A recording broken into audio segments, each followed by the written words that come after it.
Теңіз месторождение тек қана Атырау үшін ашылған жоқ қой, бүкіл Қазақстан үшін ашылды ғой. Сіздер неге тек қана Атырауға көмектесе бересіздер? Неге басқа облыстарға көмектеспейсіздер? Оның қасында жаңа айтып отырған, жақын орналасқан, сол жердің уын жұтып отырған Бейнеу ауданы бар. Боранқол бар, Опорный бар.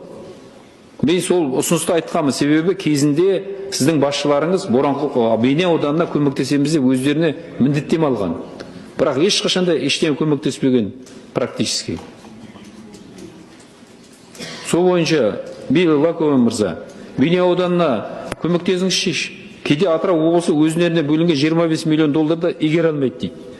1 миллион доллар болса да, 2 миллион доллар болса да беріп көмектеспейсіздер. Ол жерде аурухана бар, ол жерде мектеп бар, ол жерде мәдениет ошақтары бар, ол жерде спорт кешендері бар деген сияқты. Басқа да мәселелер бар. Тек қана Атырау дей бермей.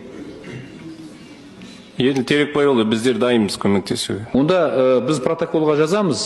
Мен аудан әкіміне, облыс әкіміне айтам. Сіз оларға қандай не керек? Дәл қасында тиіп тұр.